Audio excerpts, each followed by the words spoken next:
नसुनी अनोळखी मानायचे कसे अंतरात राहून अंतर कसे नाते कोणते जपून कसे हसता हसता सुटीपणे तुझ्या सवे तुझ्या विना नकोसा तरीही हवा का रे दुरावा थोडा विसावा का रे दुरावा का रे दुरावा का रे दुरावा चला आता विसर्जनाला निघूया. नंतर गर्दी व्हायची. नाही, आपण गणपती बाप्पा सोबत फोटो कुठे काढलेत? आधी फोटो काढायचे. अरे माझा कशाला हवाय फोटो? अरे नातू एवढा सांगतोय तर काढून घे की फोटो. तेवढीच या घराची आठवण. चला चला सगळ्यांनी फोटो काढायचे. चला मम्मी पप्पा तुम्ही पण उभे राहा.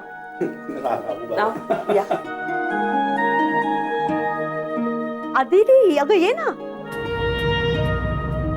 अय्या जय नाहीये नी म्हणजे तो असता एकत्र फोटो तर मजा आली असती.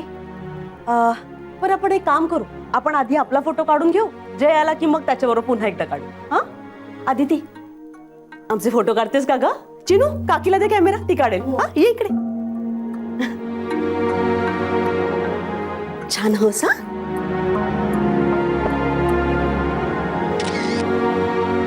ए आमचा सगळ्यांचा नमस्कार करताना काढ ना अण्णा. आलोय ना ग, सगळे आलो ना.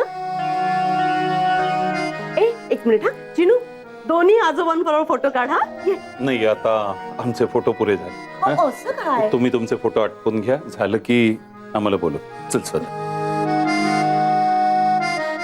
छान हस. हा आदिती आमचा काढ.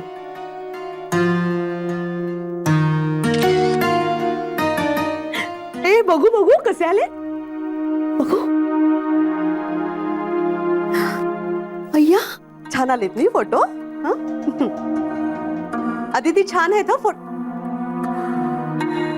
आदिती फोटो छान आले. अगं लक्ष कुठे आहे तुझं? जयची वाट बघतेस ना? काय बोलायचं बाई, घरी गणपती आहे त्याचं तरी भान ठेवायचं ना माणसाने. पण तू नको हा काळजी करूस, येईल तो. जय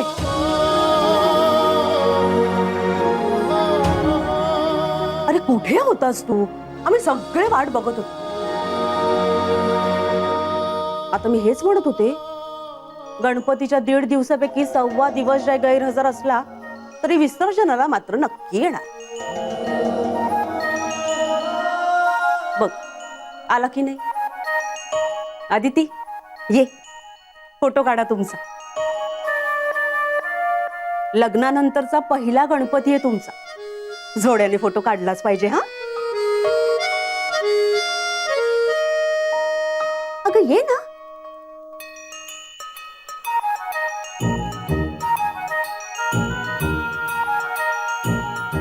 जय हा अरे तू काय ते उभा आहेस? ये ना. जोड्याने फोटो काढायचा म्हणाले मी. हो. अहो फोटो काढा ना यांचे. हो हो.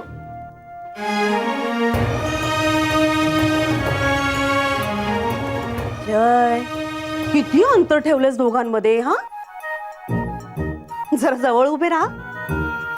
चिनू अरे तू ये ना, तुझ्या बरोबर पण काढूयात फोटोस.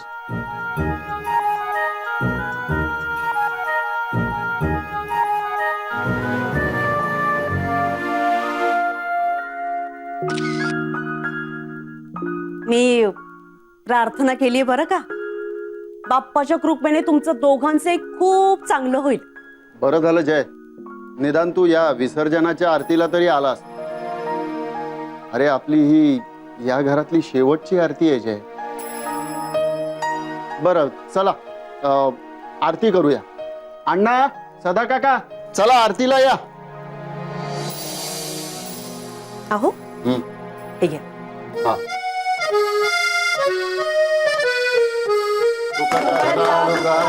वार्ता विघ्नाची पूर्वी पूर्वी प्रेम कृपा जयाची सर्वांगी सुंदर सिंदुराची कंठी धरते मान फळाची जय देव जय देव जय मंगल मूर्ती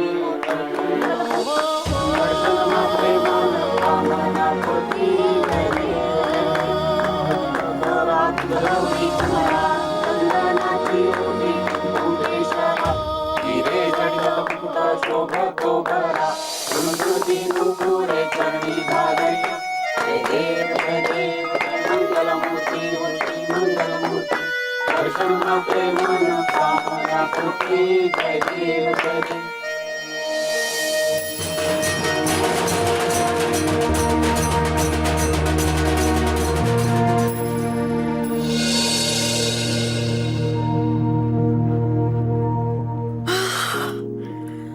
बाई गो दमले मी. आदिती जरा पाणी दे ग. चालून चालून पायाचे तुकडे पडले नुसते. पण मज्जा आली.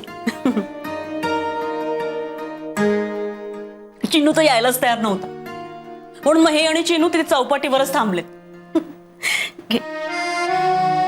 काय ग आदिती, अगं काय झालं?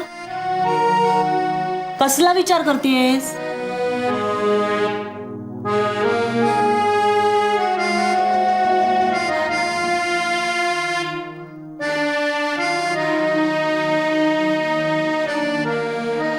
तू काही बोलत नसलीस तरी तुझ्या डोळ्यातून कळलंय मला काहीतरी बिनसलंय.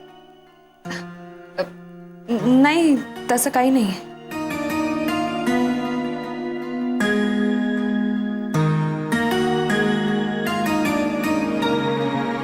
काही झालंय का तुमच्या दोघांमध्ये?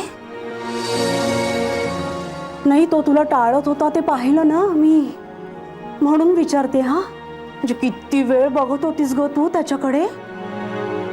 ढुंकून बघितलं नाही त्याने. पण खरं सांगू का, आमच्या जयला ना कोणाशी कसं वागावं काय बोलावं याचं भानच नसतं. कोणाची फिकीर नाही, कोणाच्या मनाचा विचारच नाही. मी या घरात आल्यापासून पाहते ना. तुमच्यात काय झालंय ते मला माहित नाही, पण त्यात तुझी चूक नक्कीच नसेल याची खात्री आहे मला. नाही तशी समजूतदारच आहेस ग तू. तू आहेस ना म्हणून आमच्या जयला सांभाळून घेतेस. मला तर काही कळतच नाही बाई त्याचं. आपण वागतो तेच बरोबर असंच असतं त्याचं. आता बघ ना, त्या सुहासची बाईक ह्याच्यामुळे गेली. हा याला काही फरक पडला नाही. त्याचं जाऊ देत, तुझंच बघ. ह्याच्यासाठी माहेरची सगळी श्रीमंती सोडून तू इथे आलीस.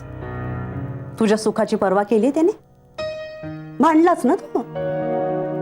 म्हणजे तुमच्यात काय झालंय नक्की हे माहित नाहीये मला. पण आदिती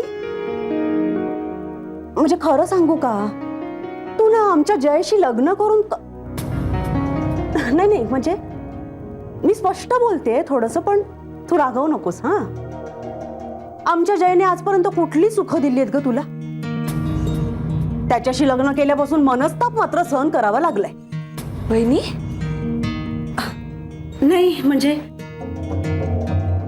नीट विचार कर.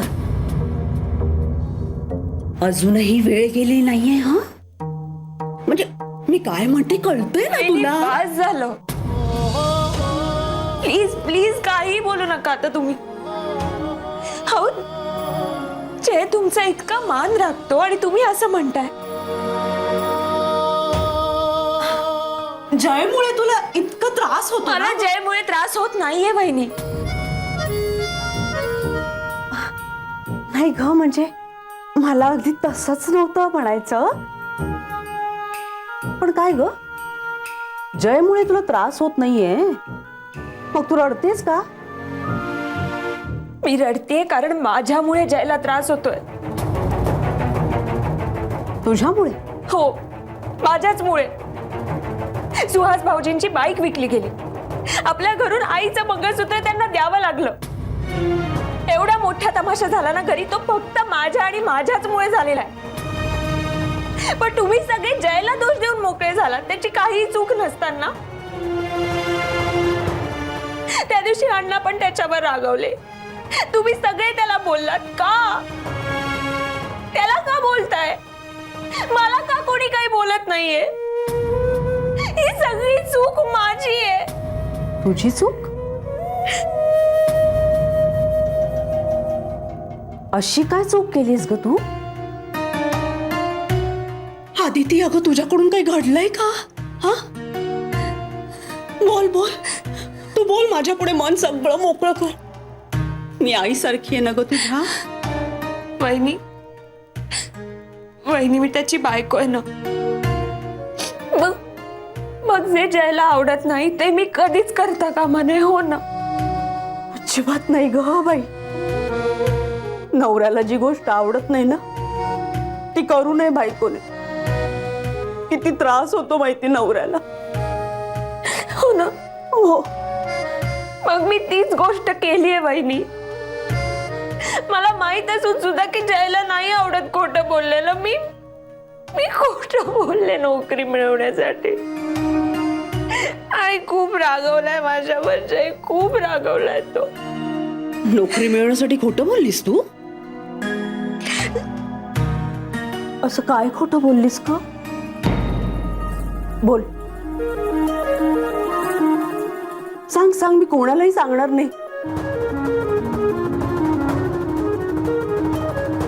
अगं बोल ना आदिती बाळा, आपलं सगळं मन मोकळं कर. जय, अरे अरे काय झालंय? हा, आदिती असं काय खोटं बोलली म्हणून तू तिच्यावर इतका रागावलायस? अरे काय, बोल ना. काय काय चाललंय काय तुमचं? हा, तुम्ही गप्प राहू नका. मला तुमच्या दोघांकडून उत्तर हवंय.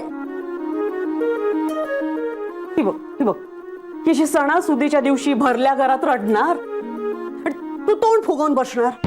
हा, अरे आम्ही समजायचं तरी काय?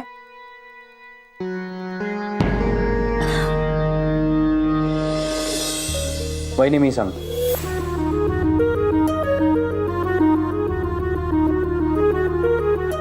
तिचे वडील तिच्या बॉसचे कॉम्पिटिटर. हा, तिचं माहेरचं आडनाव बघून त्यांनी तिच्याबद्दल विचारलं तर ती खोटं बोलली. ही म्हणाली ही त्यांची मुलगी नाहीच आहे. हो का? अगं बाई, असं बोललीस तू? बस इतकंच? नशीब माझं मी बोलले हिच्याशी. मला वाटलं काय आहे आणि काय नाही. नाही तर आजकाल काय बाबा, छोट्या छोट्या गोष्टींवरून पण डिवोर्स होतात लोकांचे.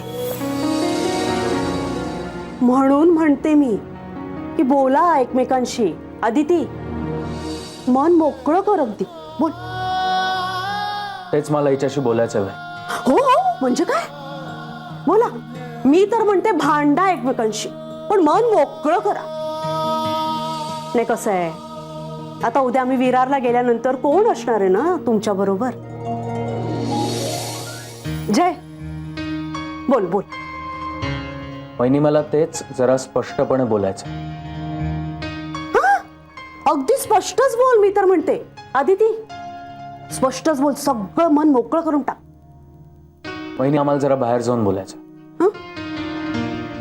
अच्छा, हो का? बरं बरं. आदिती, नाही म्हणजे जरा लवकर घरी ये. हा,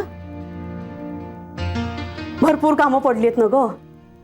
आज बाई अख्खा कामाचा रगाडा मीच उपसला एकटीने. खूप दमले ग. उद्या ना जरा उशिराच उठीन म्हणते. आणि तुला जेवणाचे डब्बे करायचे आहेत ना उद्या तुमच्यासाठी. ये लवकर. हा, या. डोळे पुस.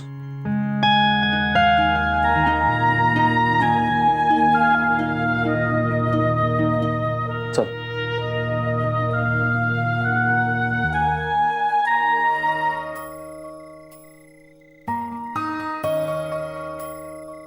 वहिनींसमोर मला सांभाळून घेतल्याबद्दल थँक्यू.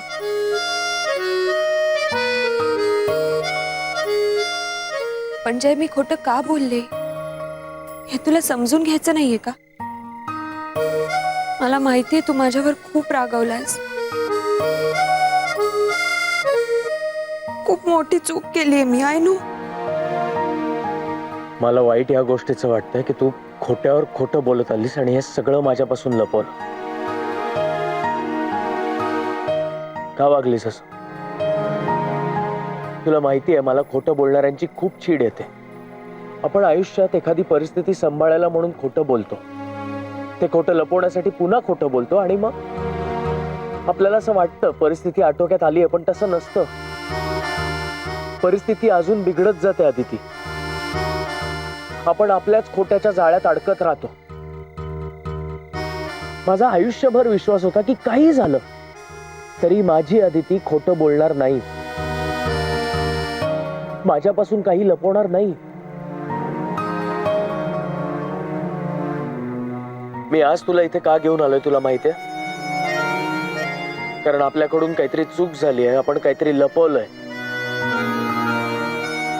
याची तुला जाणीव झाली. पण खोटं बोलणाऱ्याला कुठल्या परिस्थितीत खोटं बोलावं लागलंय हे तुला जाणून घ्यायची गरज नाही वाटत आहे का? बोल. खोटं बोलणाऱ्याला एक संधी दिली पाहिजे ना. बोल. जय, माझ्याकडे दुसरा कुठलाही पर्याय नव्हता. तू नोकरी करत नाहीस म्हणून अण्णांचा तुझ्यावरचा असलेला राग, आपल्या नवीन घराचा शोध आणि तुझा बिझनेस सेट होईपर्यंत आपल्या संसाराला लागणारा आर्थिक आधार, हे सगळे प्रश्न नोकरीशिवाय सुटणारे नव्हते. जय, प्लीज रागवू नकोस.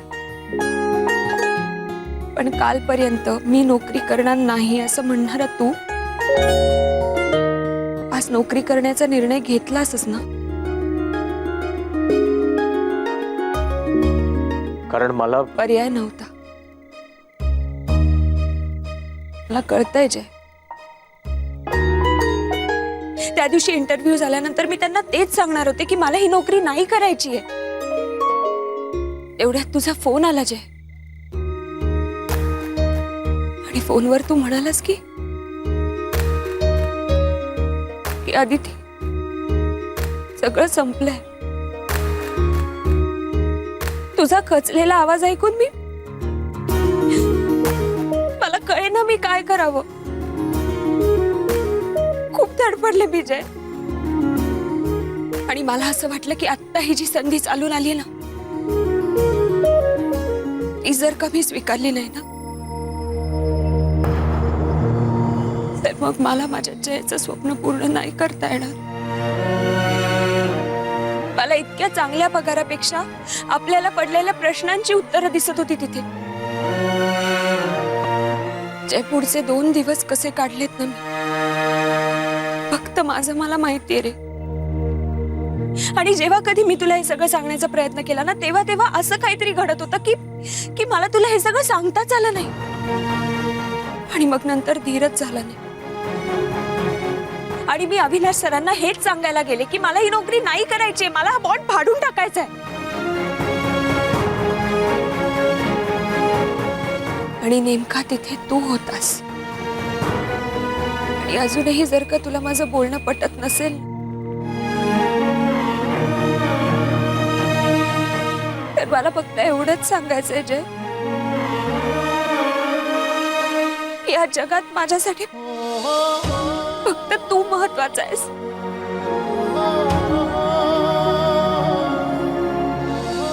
इतर कुठलीही गोष्ट महत्वाची नाहीये.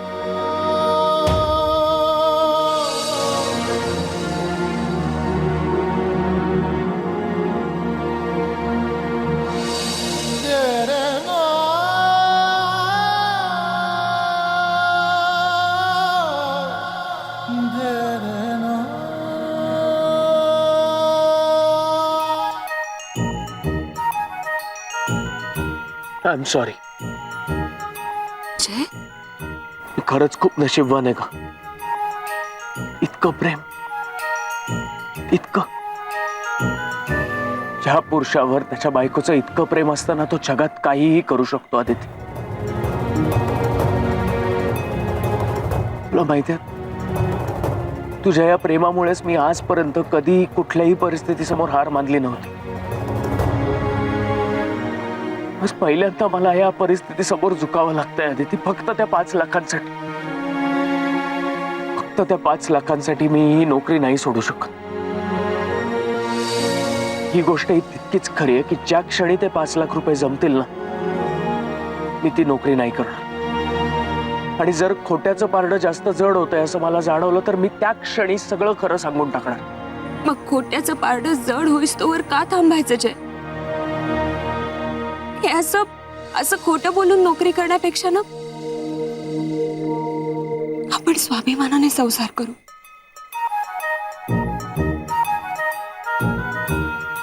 बरोबर आहे तुझं.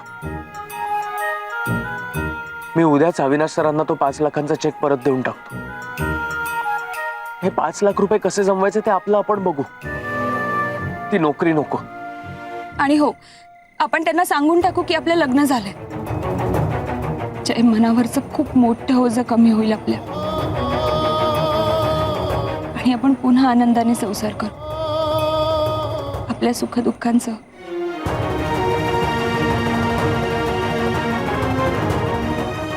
I love you. I love you to.